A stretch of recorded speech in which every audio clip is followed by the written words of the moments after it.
स्वामी जी, एक और विषय इसमें शामिल कर लेते हैं आज की बातचीत में। कोरोना से रिकवर होने के बाद भी ज्यादातर लोगों को सिर दर्द, लूज मोशंस और वॉमिटिंग की परेशानी हो रही है। तो योगाभ्यास तो आप करवा ही रहे हैं, उसके साथ साथ जरा इन सारी चीजों से बचने का और इनको ठीक करने का उपाय भी बता दीजिए।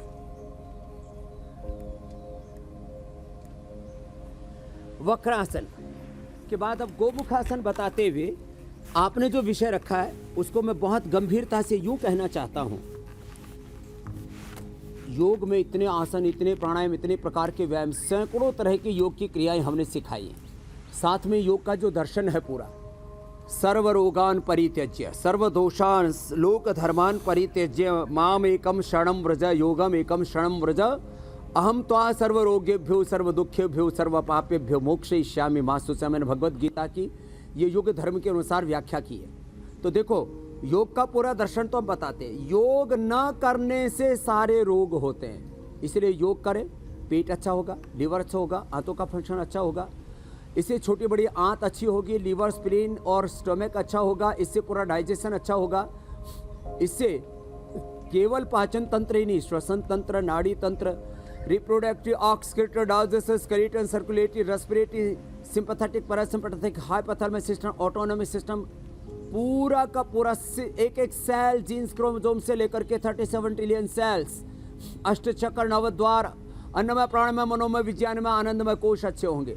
इससे देह देवालय शिवालय बन जाएगा। तो जिनको भी ये गैस, कब्ज, एसिडिटी, सिर में दर्द, उल्टी, दस्त लग रहे हैं, वो एक तो योग करें। जो आज जो आसन बता रहे हैं ये सब के लिए हैं, ये खाली ऐसे ही पेट और अपचन के लिए ही नहीं है, उन सब के लिए जिनको गैस, कब्ज, एसिडिटी, सिर में दर्द, उल्टी, दस्त हो रहे हैं, वो सब यही आसन करें जो आज हमें कर रहे हैं। और मुक्ता शुक्ति 10 ग्राम, मोती पिष्टी 2 से 4 ग्राम मिला करके ले लें। इंस्टेंट बेनिफिट, करते ही फायदा। जैसे हम ये गोमुखासन कराते हैं, जिनको गैस बन रही हो ना, उनको ऐसे निकलेगी गैस, करते ही 2 मिनट अभी करें, इंडिया टीवी देखते देखते गैस ठीक हो जाएगी। तो ये इंडिया टीवी मात्र टीवी नहीं है, ये इंडिया टीवी दवाई है, करोड़ों लोगों की दवाई है। लाखों करोड़ों लोगों की बीमारियों को भगाने वाला एक उपक्रम है इंडिया टीवी। बिल्कुल, हम जरिया, हम माध्यम है स्वामी जी, लेकिन और सब अभी कुछ आप अनुभव कर कर रहे हैं। तो मुक्ता शुक्ति और मोती पिष्टी ले ले और इसमें अनार ले ले सुबह खाली पेट, एक अनार, उससे कोलाइटिस भी दूर होगी, उससे इंडाइजेशन भी दूर होगा और उससे लोगों का अपचन भी दूर होगा।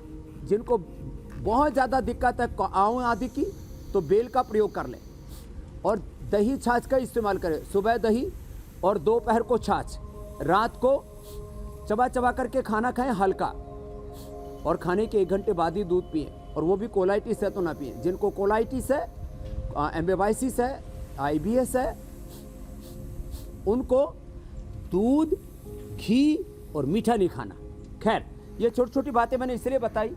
और मस्तिष्क पर ज़्यादा प्रभाव हो जाए तो सौंफ का पानी पी लेना, नहीं तो मेधावटी ले लेना। अब देखो, पेट के लिए रामबाण है पवन मुक्तासन। यह आसन देखा सुना तो बहुत है, लेकिन इसको लोग क्या करते हैं, 10 सेकंड करते हैं। मैं कहता हूँ 10 सेकंड करने से कोई विशेष लाभ होने वाला नहीं है, बस थोड़ी फ्लेक्सिबिलिटी बढ़ जाएगी।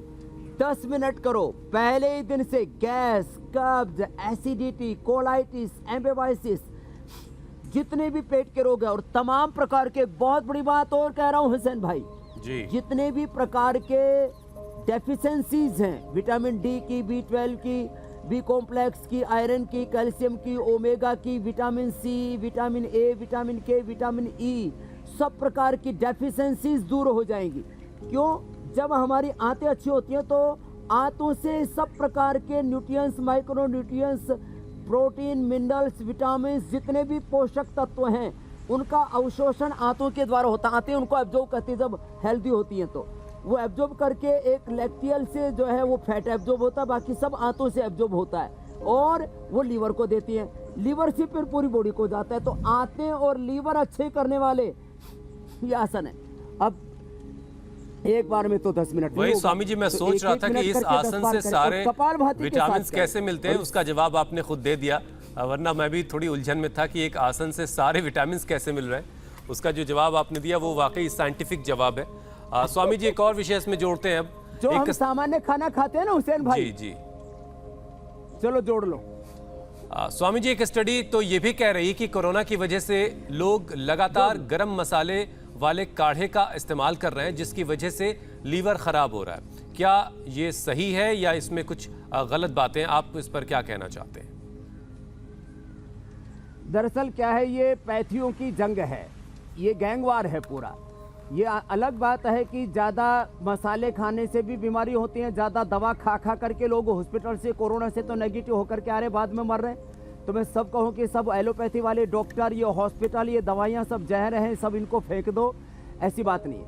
मूर्खतापूर्ण कोई भी काम करेगा, चाहे ज़्यादा दवा खाएगा। अब मैंने बोला भाई 2 से 10 मिनट ये कपालभाति करो ऐसे उत्तान पादासन के साथ। अब दिन भर कोई कपालभाति करता रहे दिन भर कोई उत्तान पादासन में लटका रहे तो नुकसान होगा ना। तो ज़्यादा मसाले तो अच्छे नहीं है, ये तो किसी भी अवस्था में ठीक नहीं है। हाँ, ज़्यादा काली मिर्च, लौंग आदि खाने से भी लोगों को एसिडिटी आदि हो जाती है, उससे बचे।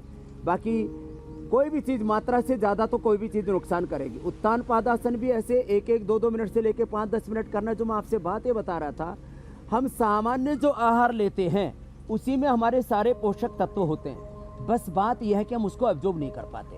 इस वातावरण में ऑक्सीजन बहुत होती है, हम उसमें से कितना ले पाते हैं, इसलिए फिर ऑक्सीजन कंसंट्रेशन की जरूरत पड़ रही है। उसके लिए अलग अलग यंत्र बनाए जा रहे, ऑक्सीजन सिलेंडर लिए जा रहे। सारी चीज़ें इस प्रकृति में अस्तित्व में। योग से उन तत्वों के साथ हमारा सामंजस्य हो जाता है। योग हार्मनी है प्रकृति के साथ। योग वननेस है, कोएग्जिस्टेंस है, हार्मनी है पूरी प्रकृति के साथ। पवन मुक्तासन, उत्तान पादासन, नौकासन, ये सेतु बंधासन, फिर पादागोष्ठ, नासास्पर्शासन, सर्वांगासन, हलासन, और फिर आज बैठ करके मैं उत्थित पद्मासन और मयूरासन भी बताने वाला हूँ। ये तो इतने जबरदस्त हैं लीवर के लिए, आंतों के लिए, पेट के लिए, पाचन तंत्र के लिए। तो मैं कह रहा था सामान्य आहार भी ठीक से डाइजेस्ट हो जाए तो किसी न्यूट्रिशन की आवश्यकता नहीं पड़ेगी। चारों तरफ ड्रग माफिया अपने अपनी दवाइयां बेचने में लगे हुए। हम कहते हैं भाई छोटे छोटे घरेलू उपाय कर लो। और उन्हीं घरेलू उपाय में से स्वामी जी काढ़ा भी एक है। गवर्नमेंट फेल होगी, हॉस्पिटल फेल हो गए, सिस्टम फेल हो गया। मैं कहता हूँ आदमी फेल हो गया जी, लीवर फेल हो गया, किडनी फेल हो गई, आंतें फेल हो गई, हार्ट फेल हो गया। आदमी की इम्यूनिटी फेल हुई है, उससे ये कोरोना बढ़ रहा है और कोरोना के कॉम्प्लिकेशंस आ रहे हैं। बिल्कुल। जो योग करेगा तो आदमी और आदमी का सिस्टम फेल नहीं होगा। फिर सरकारें ठीक है अच्छी चलनी चाहिए, तंत्र सिस्टम अच्छा चलना चाहिए, लेकिन सबसे बड़ी बात है इंसान फेल नहीं होना चाहिए। तो योग से इंसान फेल नहीं होगा, उसका लीवर, उसकी किडनी फेल नहीं होगी। बिल्कुल। कुछ कह रहे थे हुसैन भाई आप? स्वामी जी, मैं ये कह रहा था कि हमने अभी काढ़े की बात की और ज़्यादा मसालेदार काढ़े पीने से जो लोगों को दिक्कत हो रही है, उसके लिए आपने बहुत अच्छी बात कही कि कोई भी चीज़ अगर आप बैलेंस नहीं उसमें रखेंगे तो वो नुकसान करने लगेगी। हर चीज़ को बैलेंस रखना बहुत ज़रूरी है और योग एक तरह से ज़िंदगी को बैलेंस करने का ही नाम है। तो काढ़े से जुड़ा स्वामी जी एक सवाल ये भी था कि जिनका लीवर ट्रांसप्लांट हुआ है उनके लिए ये बहुत ख़राब वक्त है एक तरह से, तो क्या वो भी काढ़े का इस्तेमाल करें? उन्हें करना चाहिए?